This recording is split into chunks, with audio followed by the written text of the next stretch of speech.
Thank you very much, Ms. Bond. Good morning, everyone. Welcome to the joint meeting of Senate Finance and Assembly Ways and Means. We are starting our closing process today. So this is one of our turning points. So it's a very good day. So with that, if I could please have the committee secretary call the roll. Thank you. Senator Brooks, Here. Senator Cannizzaro, Senator Dennis, Here. Senator Dondero Loop, Here. Senator Gokachia, Here. Senator Hammond, Here. Senator Kiefer, Here. Senator Ratty, Here. Senator Severs Gansert, Here. Assemblywoman Benitez Thompson, Here. Assemblyman Frierson,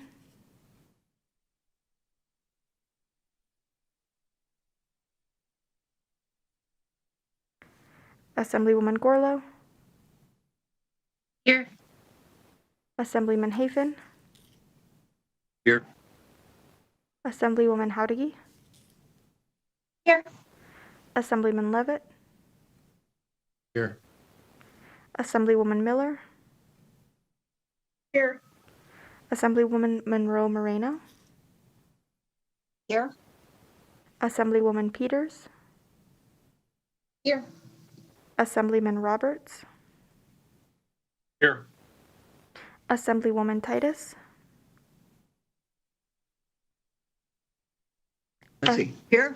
Assemblywoman Tolles, Here. Assemblyman Watts, Here. and Chair Carlton. And I am here. So with that, committee members, we can go ahead and begin the meeting with the closings. Ms. Kaufman, I believe the closing documents, now that we have started, will be posted to Nellis. Am I correct? That is correct, Madam Chair. We are now requesting that the closing documents be posted up to Nellis. The members may have to refresh their screen in order to ensure that the document gets posted up, but it should be in your exhibits link within Nellis. Okay, so with that, committee members, we're going to take a brief recess. It is 8:09 going on 8:10. So everyone, please print your documents. And I'd like to go ahead and start at about 8:15. So I'm going to give you a few moments to print it, take a quick look at it. If anyone has any questions, please reach out. And then we will begin. So everyone, please take care of your documents. It's 40 pages, so it shouldn't take too long to get it printed up. So with that, we will be in recess.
Hoffman, if you want to go ahead and do the screen share to show people where it is.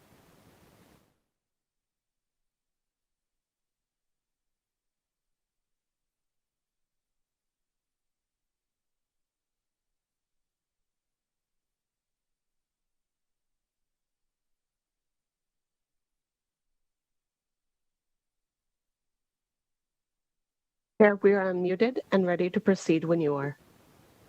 Thank you very much, Ms. Bond. So welcome back, everyone. Sorry for the long recess, but it is the nature of the beast when we do the closings in order to make sure that every member has the appropriate closing document to give them time to get that document printed.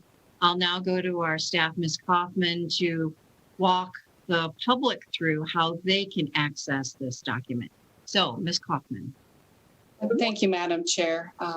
With your permission, I'd like to share my screen to walk the public through where they can find the closing documents for this particular meeting. That would be great. Thank you. Perfect. You all should see the main page of the Legislative Council Bureau's website. If you go to the upper right-hand side, you'll see a link that is called Nellis. If you click on that link, it'll bring you to a page where there are some links that are identified legislation, budget, and committees. So if you click on the committees link, I would direct you to Ways and Means. Currently, Chair Carlton is chairing the particular meeting for today. And so the documents are within the link of the House who's chairing. And so if you click on Ways and Means, you'll also see then on the links above here where it identifies Ways and Means, overviews, and meetings. I would direct the individuals to go to the meetings. And from there, you scroll down to the specific date, which is today, March 30th. And you click on the Tuesday, March 30th, 2021, 8 p.m. link. And that will pull you up to the specific website for this meeting. And so to the left is an exhibits link. And so if you click on that and then click the closing document for March 30th, you'll see that it comes up in this particular window, the actual document. So if you wanted to download that or if you wanted to print it, those functions are right here for that purpose. And I'd be happy to answer any questions of the committee members on this as well. Okay, thank you very much, Ms. Kaufman.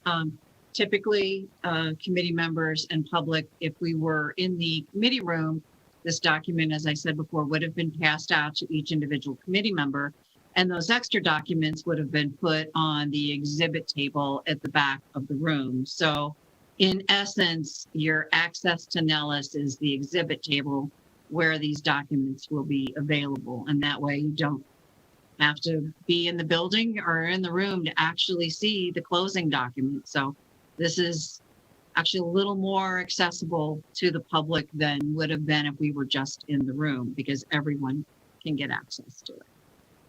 So with that, I believe we can go ahead and proceed with our closing list number 1 for today. So I believe we will turn it over to Ms. Day, if that is correct. Thank you, Madam Chair. Yes, good morning. For the record, I'm Stephanie Day, Fiscal Analysis Division. And Ms. Day, you're kind of faint, so if we could either have you get closer, or I know you're soft-spoken, if you could please speak up, that way everyone can hear you. Thank you. I sure will. Thank you, Madam Chair. Was that better? A little bit.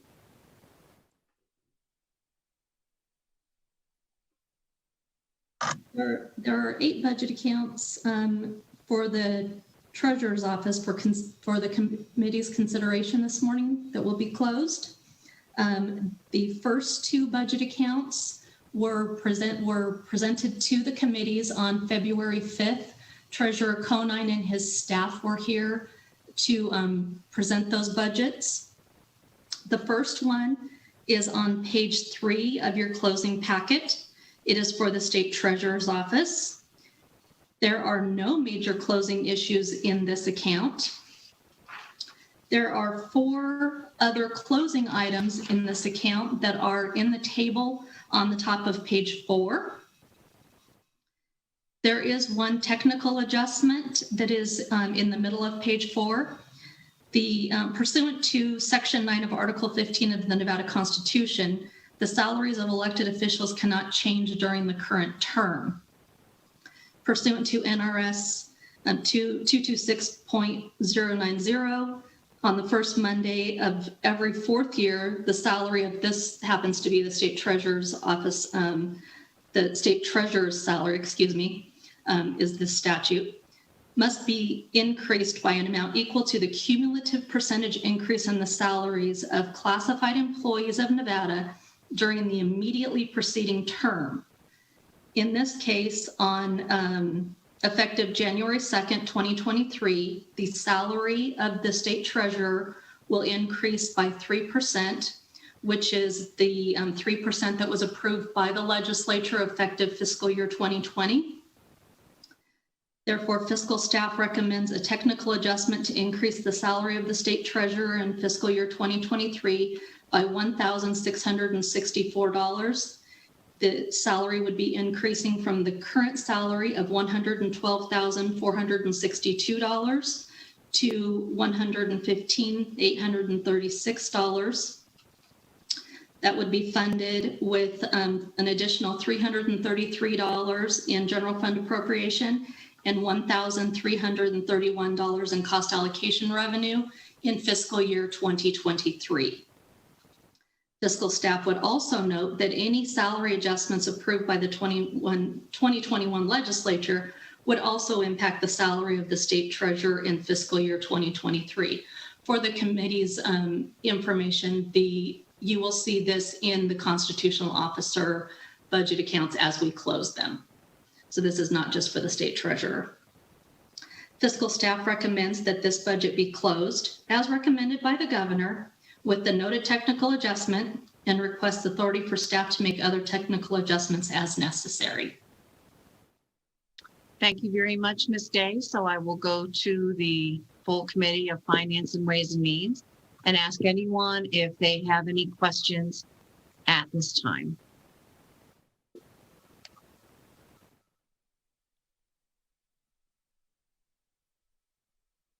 I'm not hearing anyone wishing to be recognized or seeing anyone.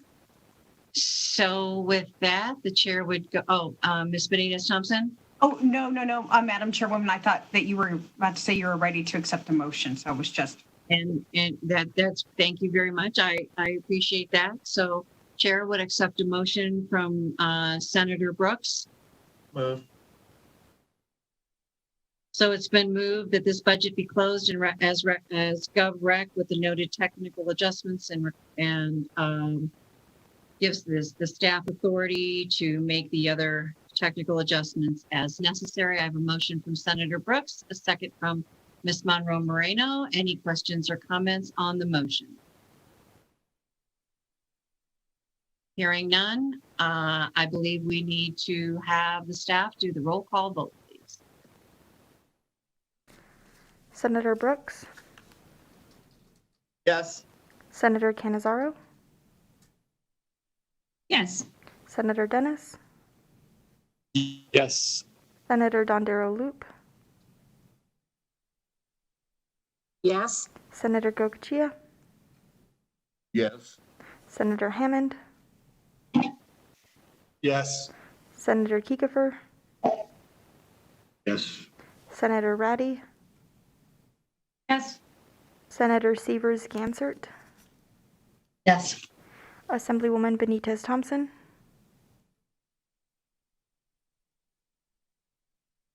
Yes. Assemblyman Frierson, Yes. Assemblywoman Gorlow, Yes. Assemblyman Hafen, Yes.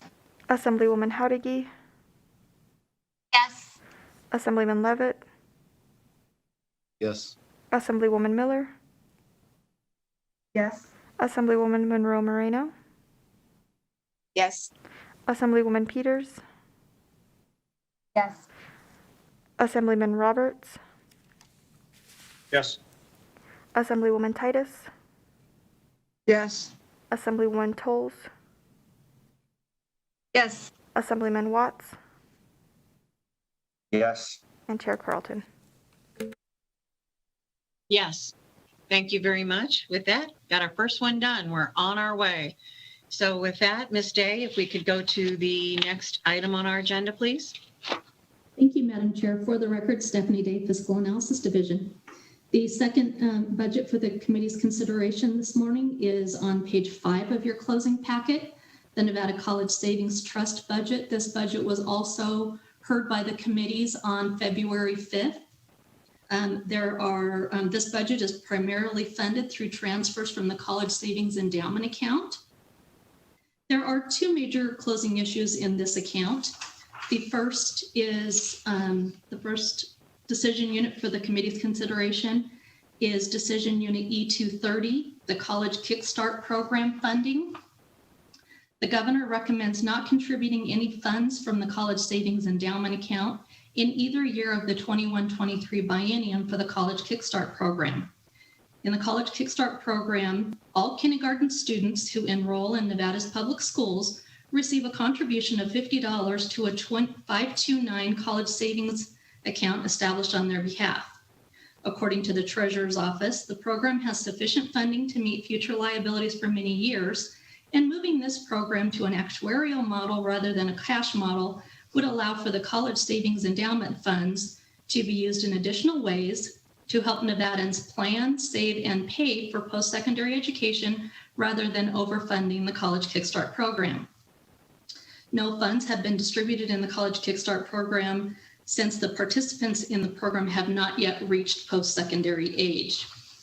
During the hearing on February 5th, 2021, the Treasurer Office stated that the $13.8 million funded in the College Kickstart account for the current 276,982 students has a market value of $17.7 million as of February 1st, 2021, and total claimed accounts average under 20%, which equates to 1 in 5 accounts funded being claimed to date.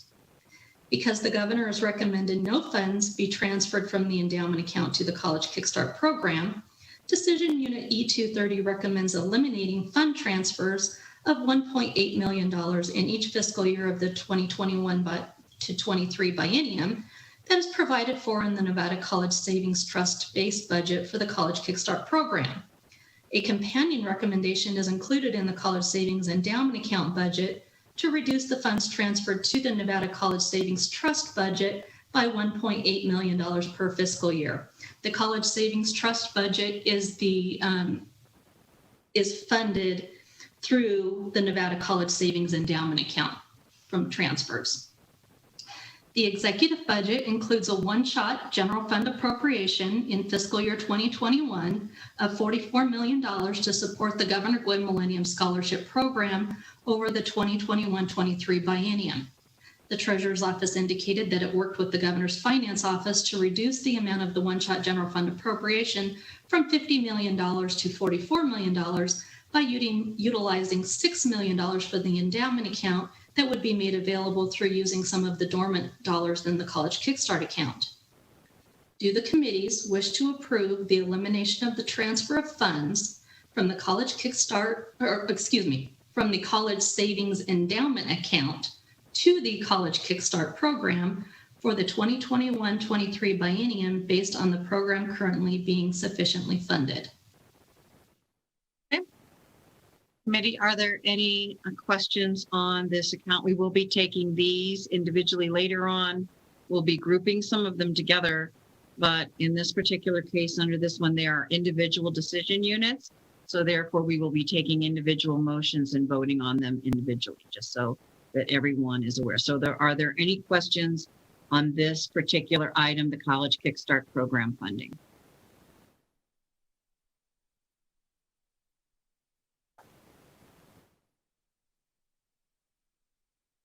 I'm not seeing any questions from anyone, so The chair would accept a motion to approve the elimination of the transfer of funds from the College Savings Endowment Account to the College Kickstart program for the 2021-2023 biennium. I have a motion from Senator Brooks and a second from Ms. Monroe Moreno.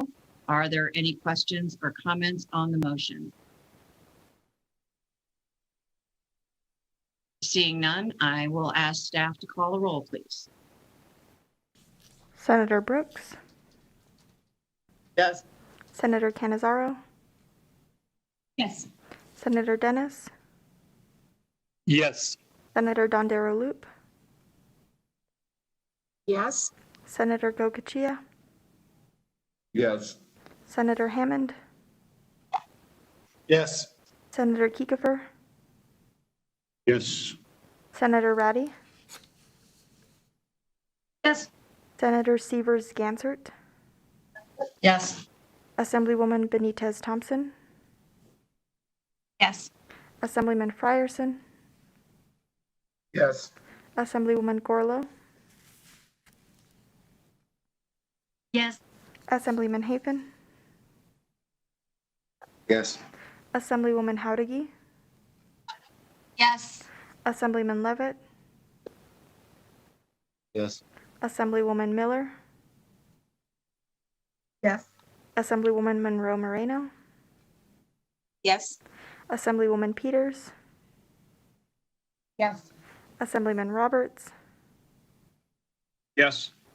Assemblywoman Titus, Yes.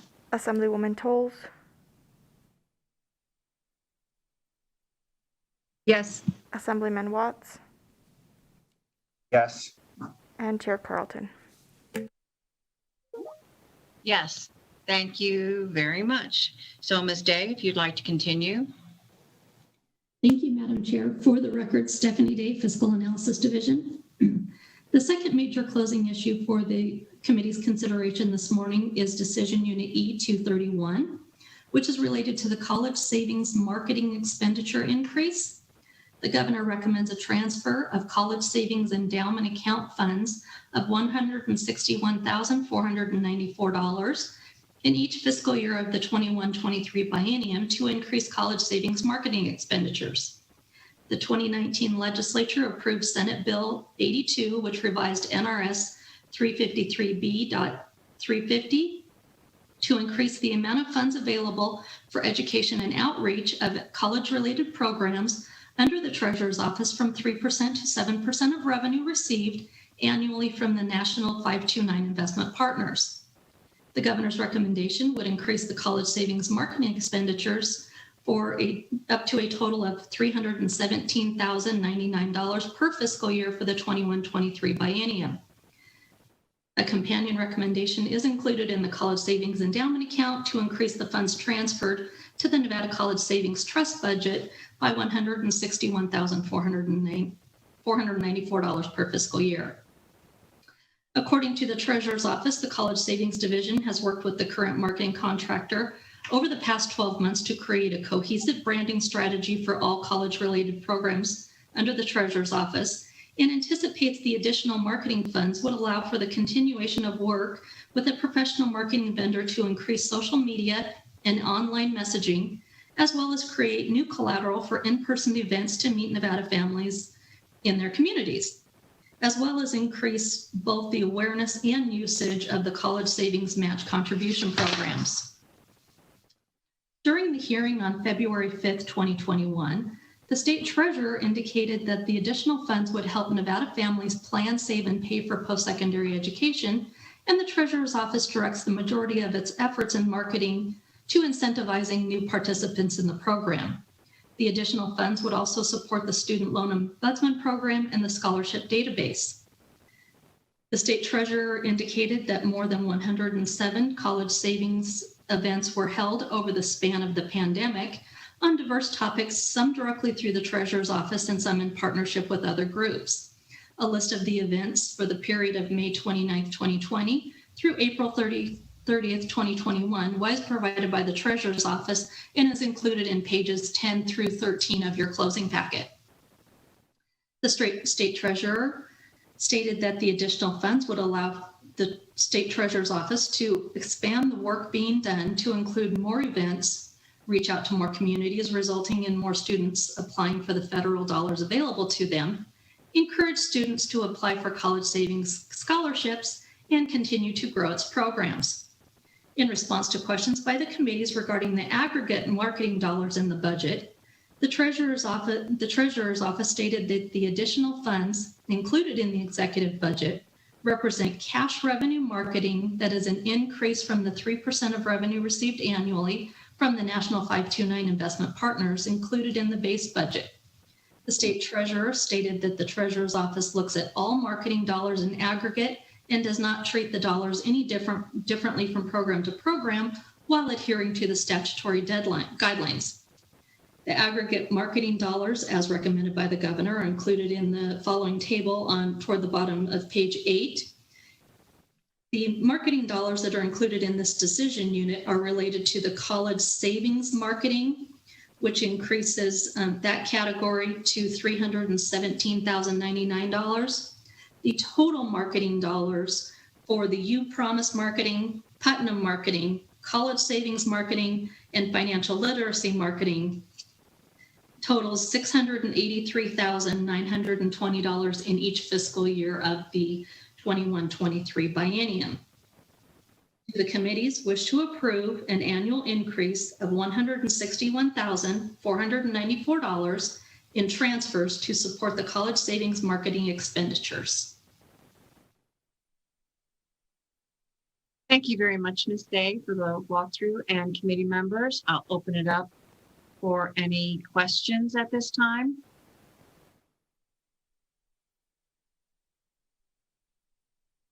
Ms. Benitez-Thompson, question? Not so much a question, just a comment, if I can. Yes, Ms. Benitez-Thompson. I just want to thank the treasurer for adding in the additional attachments that we see here, attachment A, because I think that what we weren't seeing was the justification for the different type of work for the increase in the marketing budget and how that was separate from the marketing dollars that are spent by the 529 investment plans. So this attachment, I think, is especially helpful to justify and see exactly where those costs are going. Okay, thank you. I Madam found it very helpful also. Senator Severs-Ganser. Thank you, Chair Carlton. If we approve this, I think it's going to be really important to be able to look at some metrics to see how this is paid off if we really do have increases. And so I would imagine that they'll be tracking the difference between responses prior to whatever increase they get and what was happening before. Thank you.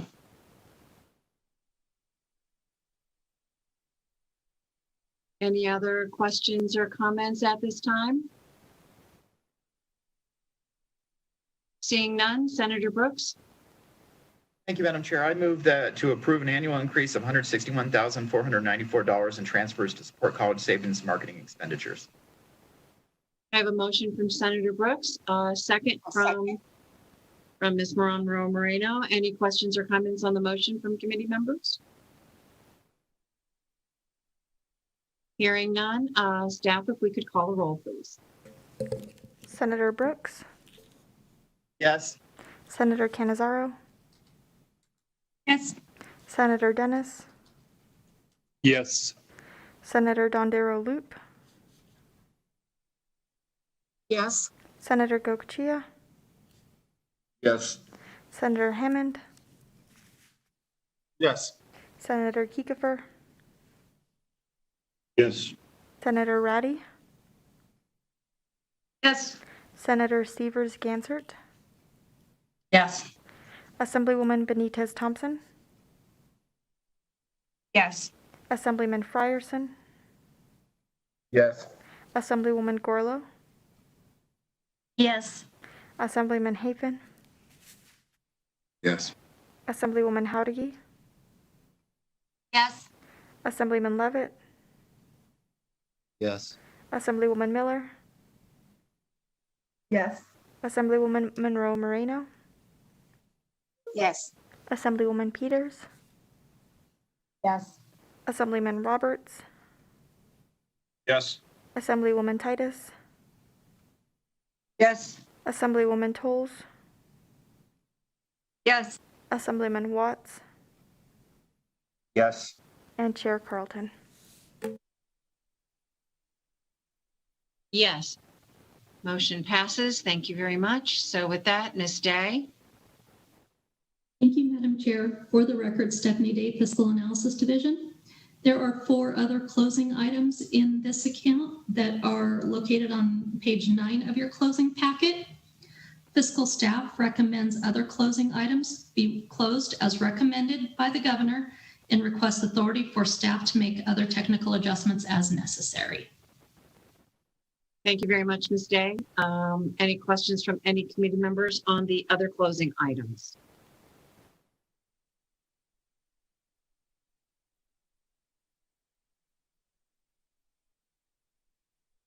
Seeing none, with that, Senator Brooks? Madam Chair, I move that we close GovRec with technical adjustments. Thank you very much, Senator. And I have a second from I second that. Ms. Monroe Moreno. Questions or comments on the motion? Hearing none, seeing no one wishing to be recognized, if the secretary could please call the roll. Senator Brooks, Yes.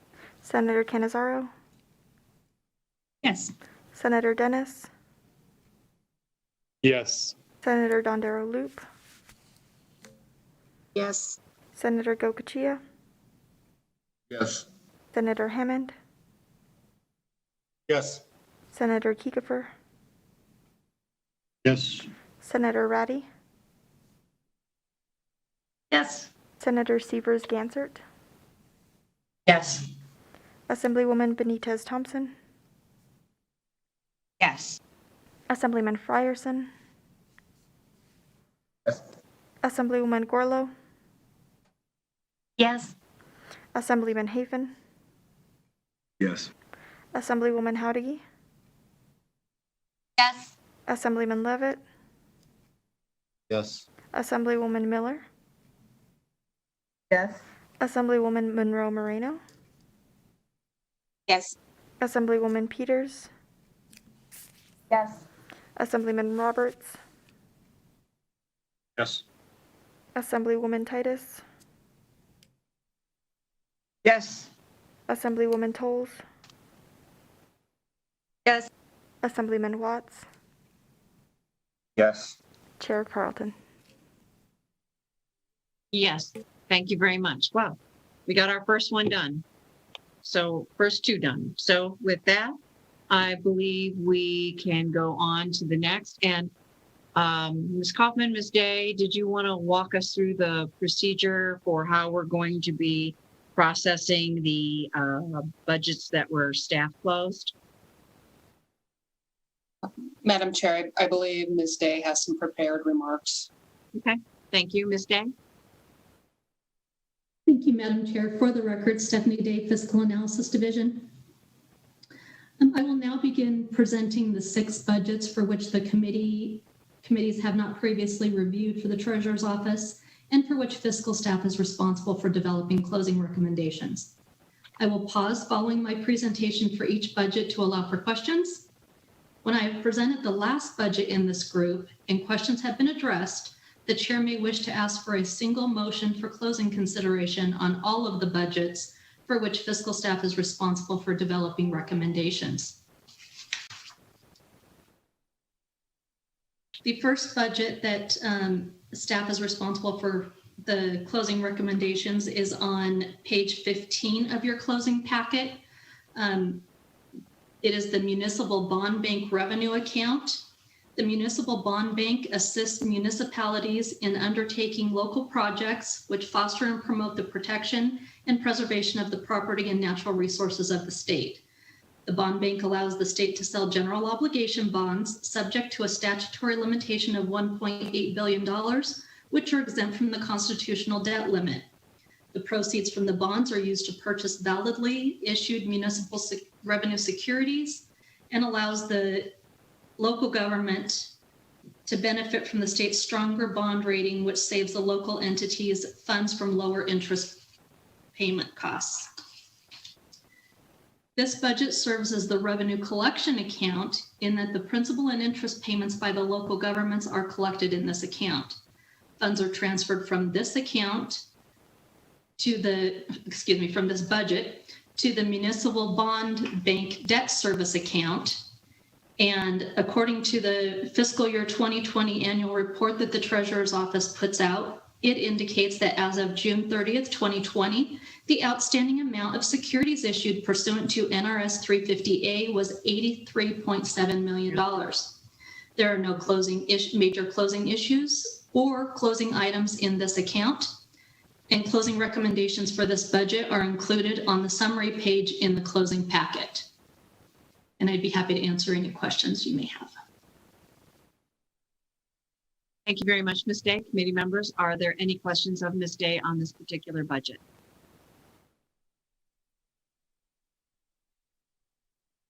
Seeing no one wishing to be recognized, Ms. Day, please move on. Thank you, Madam Chair. For the record, Stephanie Day, Fiscal Analysis Division. The next budget is on page 17 of your closing packet, the Municipal Bond Bank Debt Service Account. This budget, the funds are transferred from the Municipal Bond Bank revenue budget that I just went over to pay the principal and interest payments on the state-issued general obligation bonds. There are no major closing issues or other closing items in this account, and the closing recommendations for this budget are included on the summary page in the closing packet.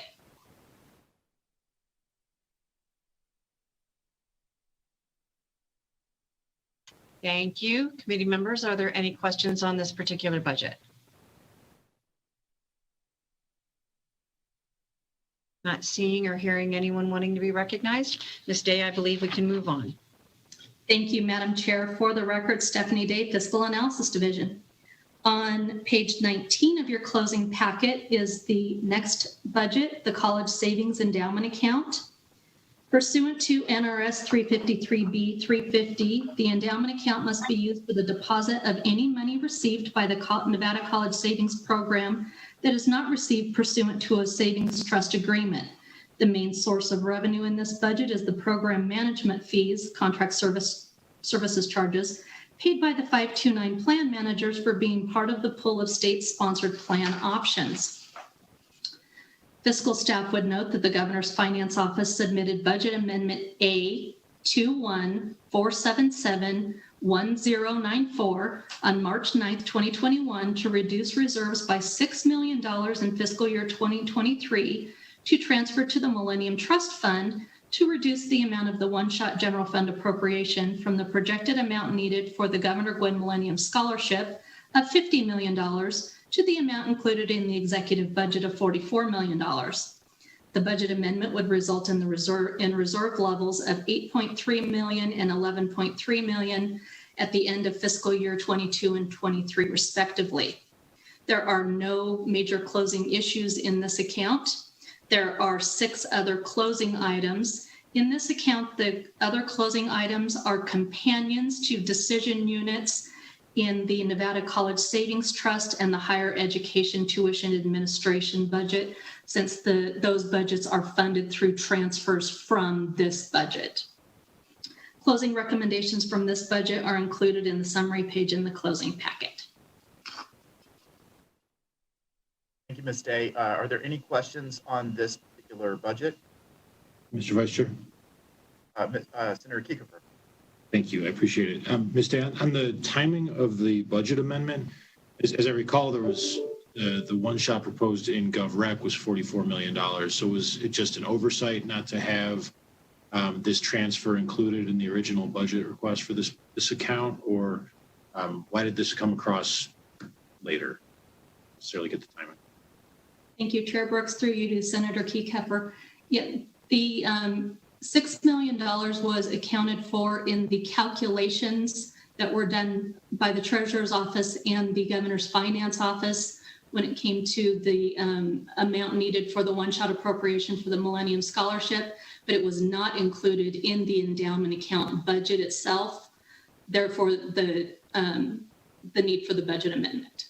Okay, I appreciate it. Thank you. Thank you. Thank you, Ms. Day. Any committee members have any other questions on this budget?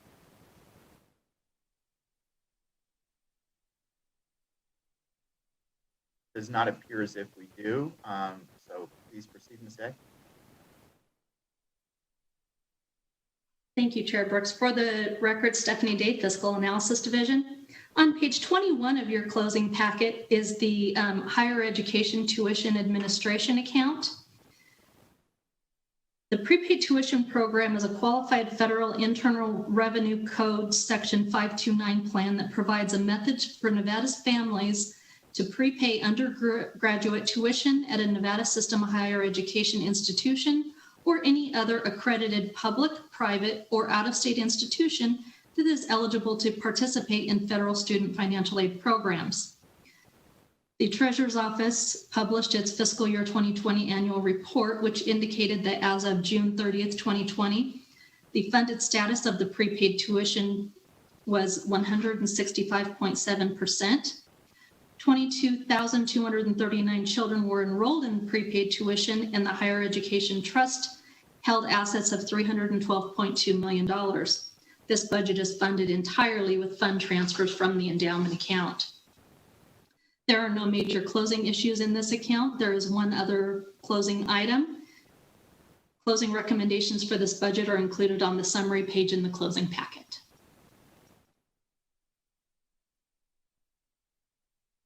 Are there any questions from any committee members on this budget? Not seeing anyone wishing to be recognized. Ms. Day, I believe we can move on. Thank you, Madam Chair. For the record, Stephanie Day, Fiscal Analysis Division. On page 23 of your closing packet is the next budget for the committee's consideration this morning, the Millennium Scholarship Administration account. The purpose of this budget is to account for the costs related to administering the Millennium Scholarship budget. The Millennium Scholarship revenues and expenditures are accounted for in the Millennium Scholarship Fund, which is a separate budget that is not included in the executive budget. Therefore, the solvency of the fund is being discussed here for informational purposes. The Millennium Scholarship Fund is primarily supported by a transfer of $7.6 million each year from the Unclaimed Property Program and a portion of the tobacco settlement revenues, which is projected to be $14.6 million for each fiscal year of the 21-23 biennium.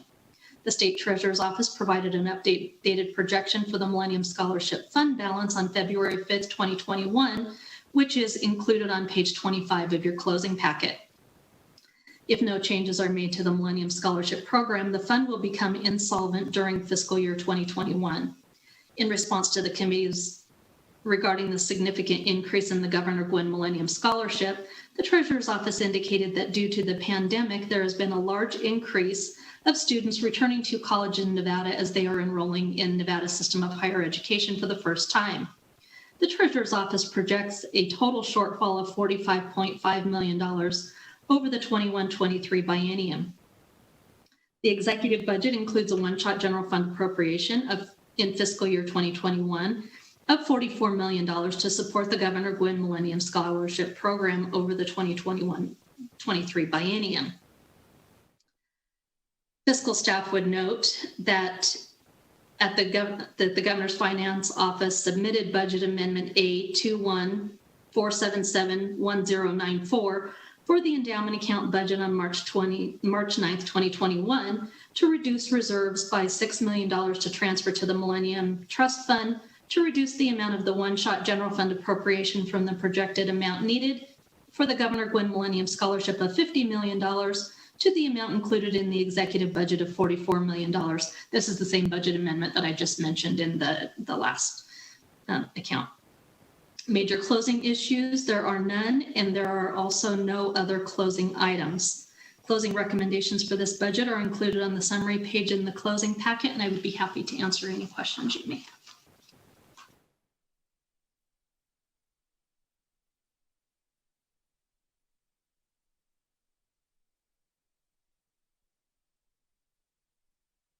Are there any questions or comments on this budget? Question, Madam Chair. Dr. Titus. Thank you. I appreciate just an opportunity. So just for clarity, this $44 million that we're transferring at this time under this item is coming from our general fund balance. Is that correct? Thank you, Madam Chair. Through you to Dr. Titus. Yes, the request in the executive budget is $44 million one-shot general fund appropriation. The projection for the Millennium Scholarship was $50 million, which was reduced by the $6 million recommended to come from the endowment account. The projection provided by the Treasurer's Office, if both the $44 million one-shot general fund appropriation and the $6 million from the endowment account were approved by the legislature, the balance at the end of fiscal year 2023 is projected to be $4.5 million. In this day of our pandemic and budget shortfalls and all that we're being asked to do, if we do not transfer this $44 million at this time and then look at perhaps something in the future, how long would we be able to sustain if we do not transfer this $44 million? Thank you. Through you, Madam Chair, to Dr. Titus. At the end of fiscal year 2021, the Treasurer's Office projects the balance in the Millennium Scholarship to be $647,230. Therefore, if the $44 million was not approved, but the $6 million transfer from the endowment account was approved, there would only be $6 million available for fiscal year 2022, but the expenditures are projected to be $25.8 million for the fall and summer scholarships in September, and an additional $18.9 million for the spring scholarships in February. So for clarity, we would not be able to fulfill our already made obligations to Nevada students, or have these funds not been obligated yet? Thank you. For the record, Stephanie Day, Fiscal Analysis Division. These would be the first payments of the $25.8 million would not occur until September. That would be for the fall and summer scholarship programs in fiscal year 2022.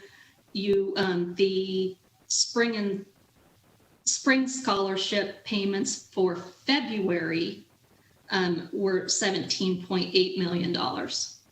That So again, looking a year into the future.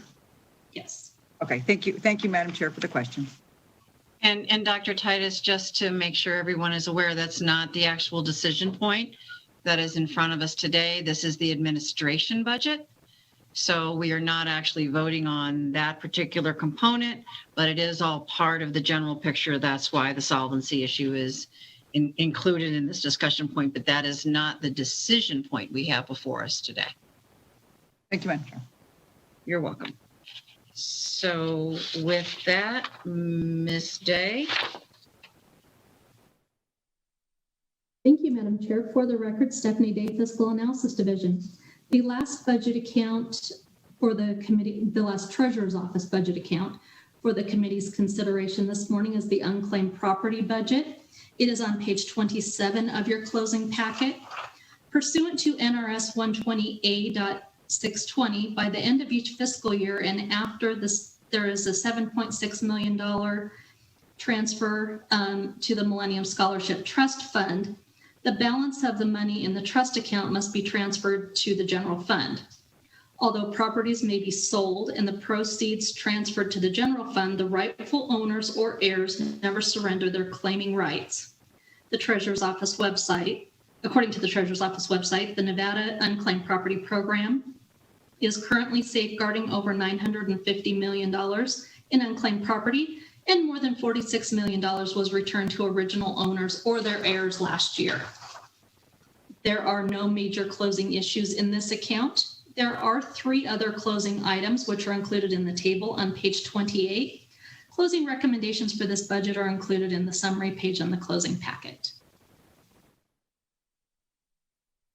Committee members, are there any questions on the unclaimed property component? I think it'll be interesting in the future for you to find out how many, any of the stimulus dollars or rescue dollars, if any of those actually end up here in the future, but that's just a curiosity on my part. I don't see anyone wishing to be recognized having any questions on this particular item, so I would go to Senator Brooks.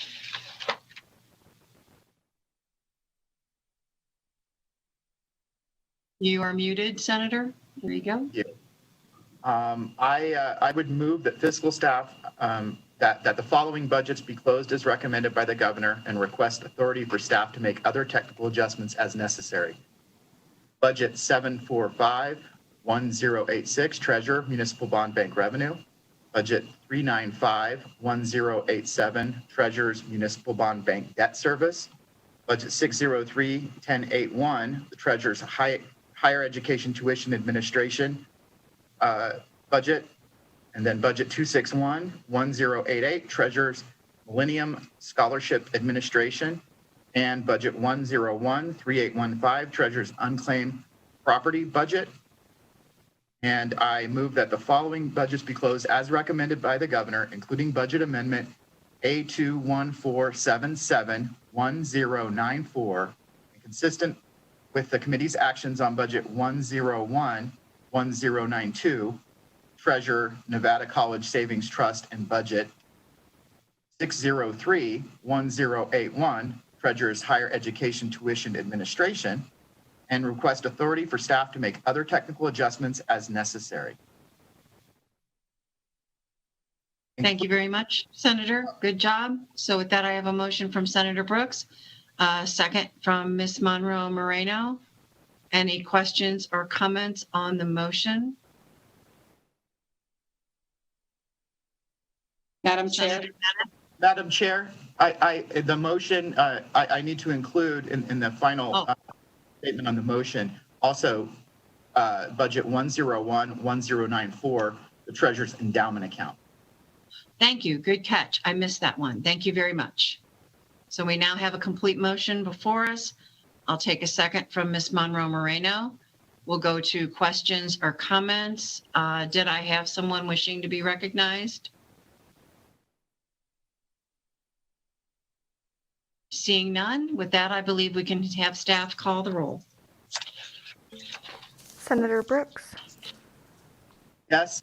Senator Canizaro, Yes.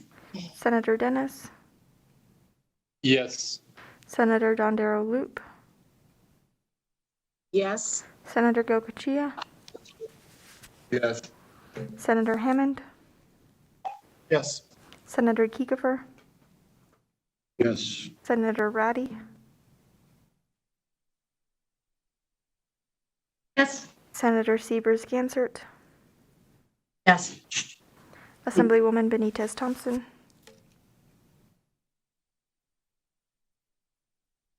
Yes. Assemblyman Frierson, Yes. Assemblywoman Gorlow, Yes. Assemblyman Haven, Yes. Assemblywoman Howdigi, Yes. Assemblyman Levitt, Yes. Assemblywoman Miller, Yes. Assemblywoman Monroe Moreno, Yes. Assemblywoman Peters, Yes. Assemblyman Roberts, Yes. Assemblywoman Titus, Yes. Assemblywoman Tolles, Yes. Assemblyman Watts, Yes. Chair Carlton. Yes, thank you very much. That took care of our staff closes there. So with that, we're going to go to the controller's office. I believe Ms. Kaufman will be taking over now. That is correct. Thank you, Madam Chair. For the record, Sarah Kaufman, Legislative Counsel, Bureau of Fiscal Analysis Division. The Controller's Office closing document begins on page 31. There are two major closing issues within this budget. The first begins on page 32, and it relates to the lease application subscription that is recommended by the governor. The governor recommends $108,539 in fiscal year 2022 and $75,000 in fiscal year 2023 to support a new lease application subscription. Of those costs, $33,539 in fiscal year 2022 would go towards MSA contractor to assist with the data entry, while $75,000 of that amount would be provided for an annual subscription for each year in the biennium. The Controller's Office had indicated that the Governmental Accounting Standards Board, also known as GASB, had issued a statement, which is statement number 87 in 2017, requiring the states to perform calculations for lease terms, lease payments, interest rates, lease modifications, and yearly amortization of assets on the state's 2,250 leases.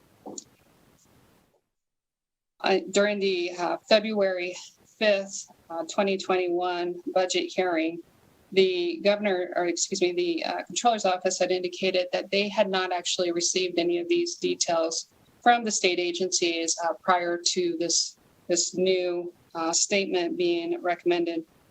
And as such, this would be new data that they would have to be collecting from the agencies. The Controller's Office indicated that there would be some lease data entries that would require approximately 95 data elements be input into the specific calculations. And as such, that they were seeking this lease application subscription in order to provide these types of calculations. The leases related to this that are involved in various leases such as office space, printers, copiers, storage units, and vehicles. In addition, the Controller's Office will also have to report on the items where they are lessors, such as EATS, IT services, where they provide lease space for its racks and towers. There is no contract currently on the lease application. However, the Controller's Office anticipates that this application will create the journal entries needed to provide the information to the financial reports. In addition, they anticipate that this contract would have full technical support as well as the ability for the system to be upgraded.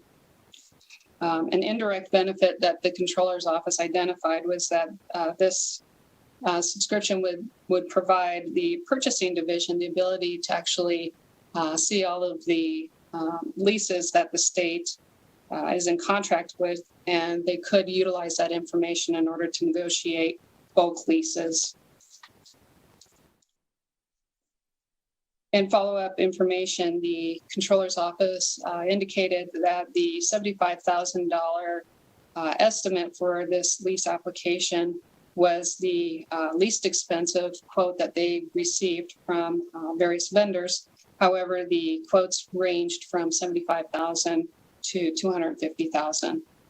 They anticipate that request for proposal will be issued July 2021, and at which time they would be able to refine that amount a little bit further. So with that, the decision for the committee is, does the committee wish to approve general fund appropriations of $108,539 in fiscal year 2022 and $75,000 in fiscal year 2023 to support a lease application subscription for the Controller's Office? Thank you very much, Ms. Kaufman. So with that, committee members, are there any questions on this particular item?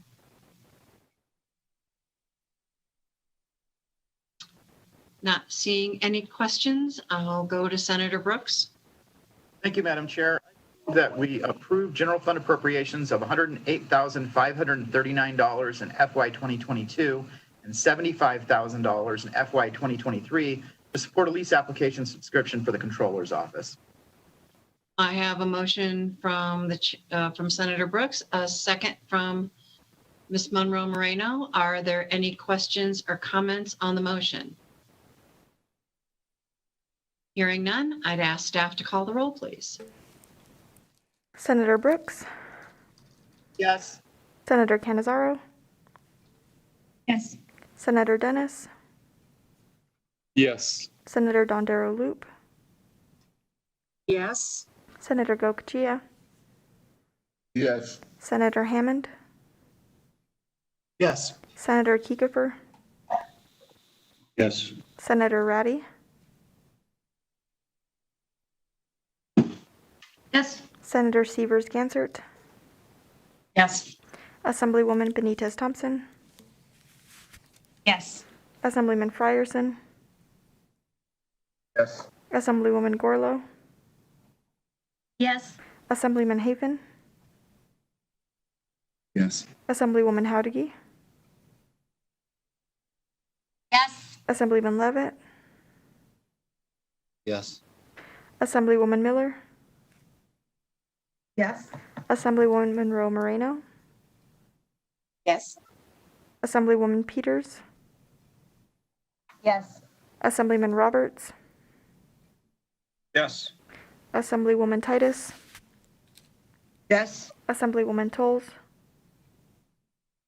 Yes. Assemblyman Watts, Yes. Chair Carlton. Yes, thank you all very much. So with that, Ms. Kaufman, if we could move on to the next major item, the closure of the Las Vegas office. Thank you, Madam Chair. That major issue begins on page 33. The governor recommends general fund reductions of $7,004 in fiscal year 2022 and $15,549 in fiscal year 2023 to close the controller's Las Vegas office and to relocate 3 filled positions to the Carson City office. These positions include 1 program officer and 2 administrative assistant positions. The Controller's Office attributes the recommendation of closure of the Las Vegas office along with the relocation of these 3 positions in order for the Controller's Office to utilize these positions to implement the Smart 21 modernization project within their office in the Carson City office. In moving these positions to the Carson City office, the positions would be tasked with the responsibility of setting up the vendor accounts within the new system, the Smart 21 system. In addition, the Controller's Office has indicated that it would be preferable for these positions to be within the Carson City office, as they would be able to have face-to-face meetings with their other colleagues that are in Carson City in order to implement that Smart 21 modernization project and to also cross-train these individuals in other sections of the Controller's Office. During the February 5th hearing, the Controller's Office indicated that there would be minimal impact to the public as a result of the closure of the Las Vegas office, as the individuals that work in the Las Vegas office do not generally work with the public, and when they do, it's by appointment only. The other issue related to this recommendation relates to the check printer that is housed currently in the Controller's Office, Las Vegas office. The Controller's Office is recommending that that check printer be relocated to the Treasurer's Office within Las Vegas, and the Treasurer would then be responsible for physically printing those checks. The Treasurer's Office had indicated that they do have 3 printers as provided for in their disaster recovery plan. Their primary check printer is in the Capitol building. They have a secondary printer at the Musser Street building, which is just 2 blocks away from the Capitol building. And then they have this 3rd check printer, which is in Las Vegas. And the Controller's Office had indicated that they typically only use that 3rd printer when the Capitol building printer and the Musser Street building printers are not available. During follow-up, in response to follow-up information that was provided by the Controller's Office, there was a question related to the need to bifurcate the process of printing checks when the Treasurer's Office is responsible for releasing the checks and the Controller's Office is responsible for currently printing the check. And the Controller's Office had indicated that there isn't a need to actually bifurcate this particular activity, as they have controls within Advantage that allow for one agency to perform the check printing process. The Controller's Office would still have the ability to act as a secondary release, even if they are not specifically responsible for printing out the checks. During the subcommittee hearing, the committee expressed some concerns regarding the lack of moving expenditures that were provided in the governor's recommended budget. After the hearing, there was follow-up provided, and that the Controller's Office indicated that it would be appropriate to provide for moving expenses pursuant to NRS 281-167, which indicates that an agency may pay for moving expenses of an employee who is moving for the convenience of the state. Accordingly, the Controller's Office estimates that the moving costs for these three individuals would be $11,796. Fiscal staff would note, though, that it is unclear at this time if these individuals have affirmed that they are willing to relocate from Las Vegas to Carson City. And as such, if these individuals choose to not relocate, they would be laid off. The terminal costs associated with laying off these three individuals would be $17,678. Accordingly, if this decision unit is approved, the committee may wish to consider providing general fund appropriations of $17,678 into the restricted IFC contingency account to be used to either pay for the terminal leave payouts or to be provided for the moving expenses for these filled positions if they choose to relocate. If this recommendation is approved by the committee, that would provide a net savings of $4,875 over the biennium. With that, the decision for the committee is, does the committee wish to approve the closure of the Las Vegas office, which would result in the relocation or elimination of three positions to the Carson City office? And if so, does the committee wish to allocate general fund appropriations of $17,678 to the interim finance committee's contingency account for either terminal leave payout or moving expenses for the three incumbents recommended to be relocated?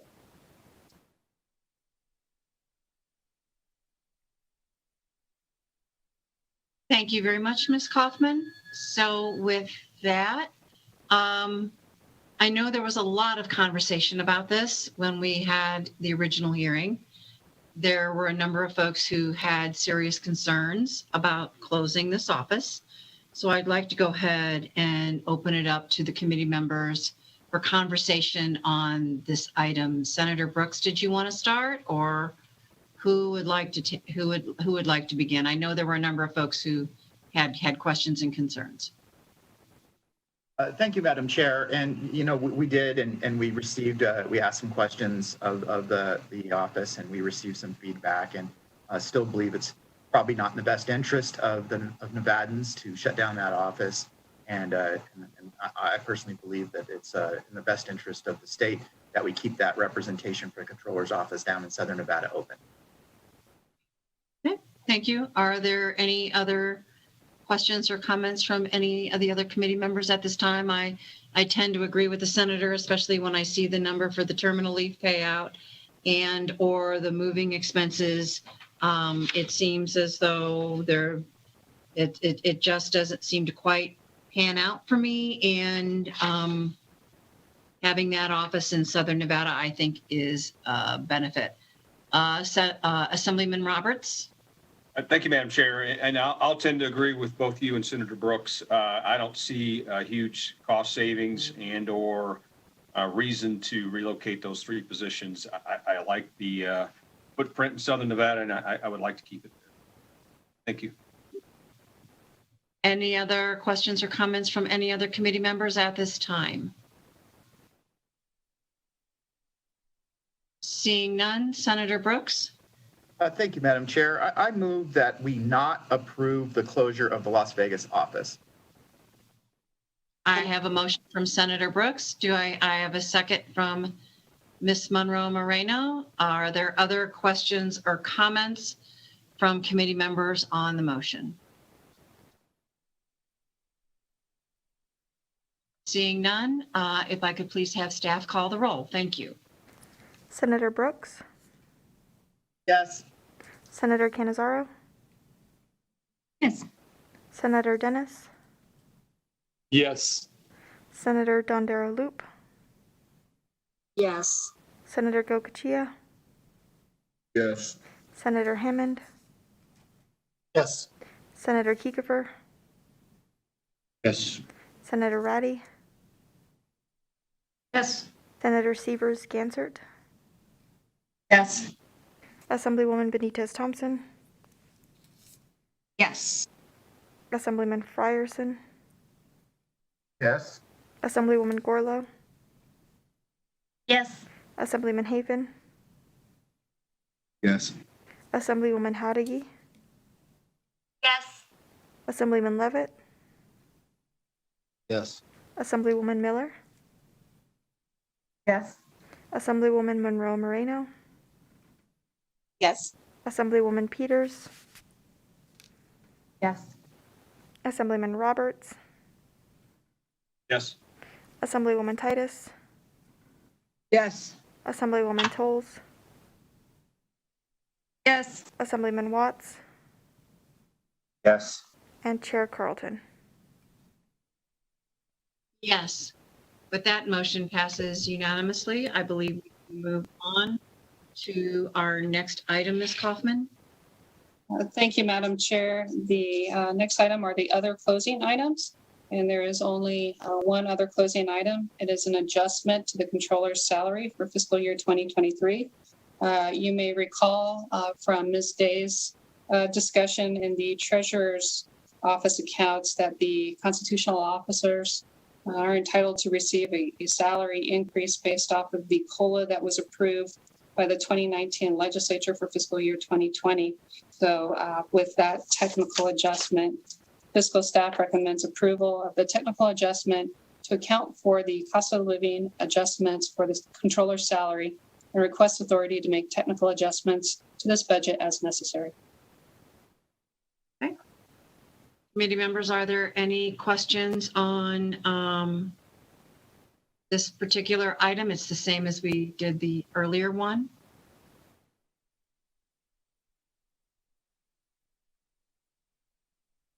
Not seeing or anyone wishing to be recognized. So with that, Senator Brooks. Thank you, Madam Chair. I move that we grant approval for staff to make technical adjustments to account for the cost of living adjustment to the controller's salary and authority to make technical adjustments to this budget as necessary. I have a motion from Senator Brooks, a second from Ms. Monroe Moreno. Any questions or comments on the motion? Hearing none, seeing none. With that, if we could please have the secretary call the roll. Senator Brooks, Yes. Senator Canizaro, Yes. Senator Dennis, Yes. Senator Dondero Loop, Yes. Senator Gokachia, Yes. Senator Hammond, Yes. Senator Kiefer, Yes. Senator Ratty, Yes. Senator Severs Gansert, Yes. Assemblywoman Benitez Thompson, Yes. Assemblyman Frierson, Yes. Assemblywoman Gorlow, Yes. Assemblyman Haven,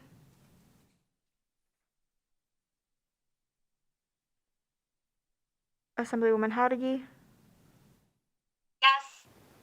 Assemblyman Levitt, Yes. Assemblywoman Miller,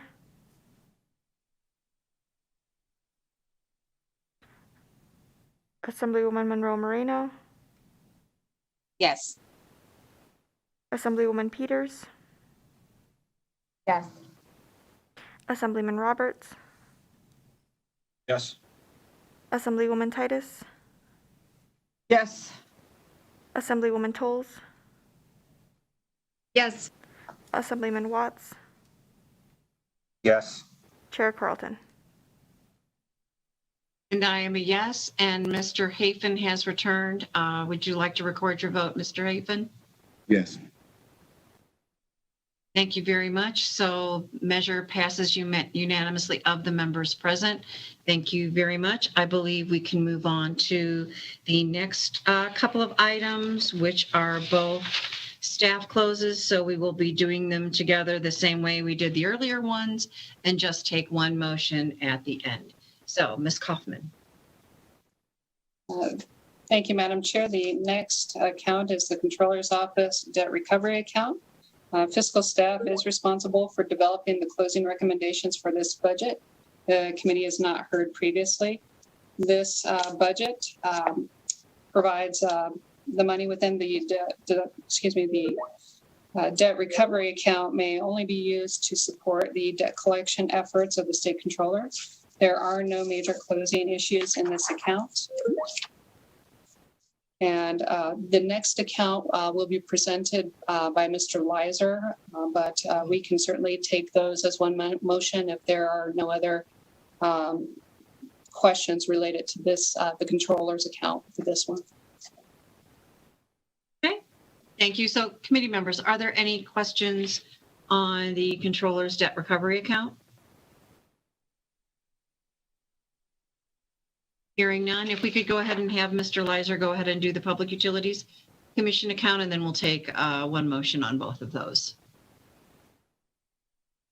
Thank you, Madam Chair. For the record, Brody Leiser, Fiscal Analysis Division, Legislative Counsel Bureau. On page 39 of your closing packet is the closing document for the Public Utilities Commission in Nevada.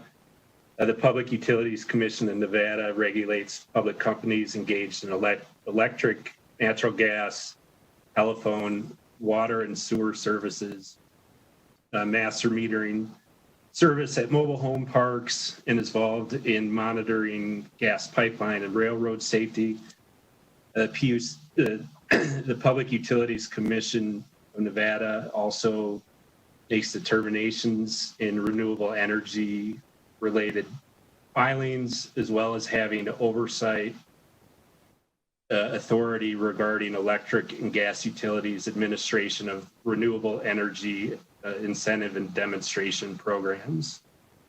The Public Utilities Commission in Nevada is responsible for the collection of the universal energy charge that is supports assisting low-income consumers with power bill payments and energy conservation, weatherization, and energy efficiency needs.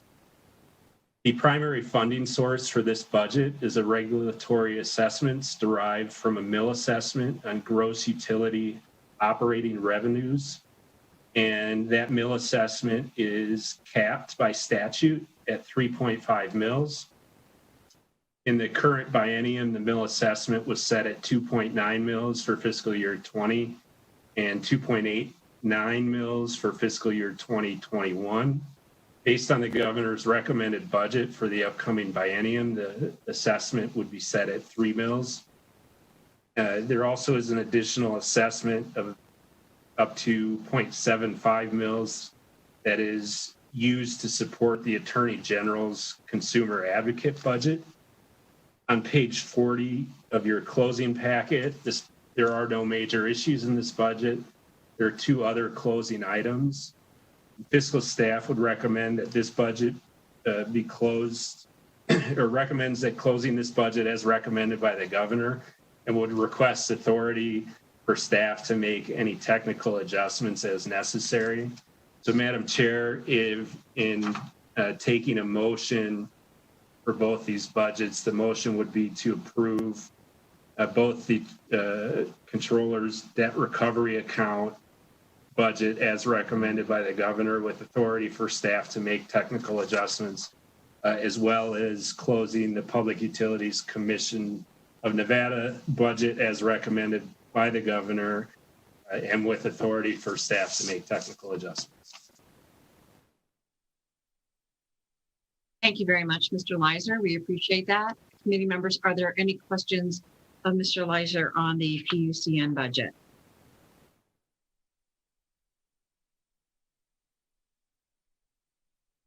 Not seeing anyone wishing to be recognized. Senator Brooks? Thank you, Madam Chair. I move that close budget 101-1140 as governor recommended with authority for staff to make technical adjustments. I also move that we close budget 43920 with governor's recommended and authority for staff to make technical adjustments as well. Thank you, Senator. I have a motion from Senator Brooks, a second from Ms. Monroe Moreno. Are there any questions or comments on the motion? Being none, we'll have staff call the roll, please. Senator Brooks,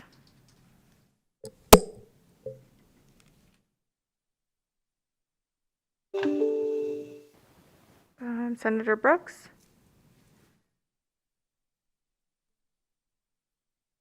my mic not Yes. Sorry. Is Senator Canizaro, Yes.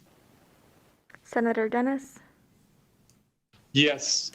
Senator Dondero Loop, Yes. Senator Gokachia, Yes. Senator Hammond, Yes. Senator Kiefer, Yes. Senator Ratty, Yes. Senator Severs Gansert, Yes. Assemblywoman Benitez Thompson, Yes. Assemblyman Frierson, Yes. Assemblywoman Gorlow,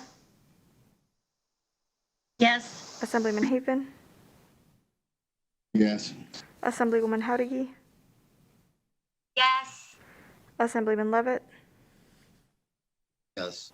Assemblywoman Miller, Yes. Assemblywoman Monroe Moreno, Yes. Assemblywoman Peters, Yes. Assemblyman Roberts, Yes. Assemblywoman Titus, Yes. Assemblywoman Tolles, Yes. Assemblyman Watts, Yes. and Chair Carlton. Yes, and the motion passes unanimously. So with that, committee members, I believe our closings for today have been accomplished. Thank you all very much. Good job. We're on our way. So we'll be going through these on a regular basis, getting ready to get the session closed out. So that takes care of our business in front of us. The only thing left for us to do this morning is to open it up for public comment. It's 9:41. Let's give folks a minute or so. We'll stand at ease for just a moment and allow folks to call into the public comment line. And public comment is open to all members of the public to comment on things that have not come before the committee today. So with that, we'll give it a moment and we'll go from there.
Okay, so with that, broadcast services, do we have anyone that is called in on the public comment line this morning? Chair, this is Michael from Broadcast. The public comment line is open and working. However, we have no callers at this time. Thank you very much. So with that, committee members, I believe our work for this morning is done. Thank you all very much. We are adjourned.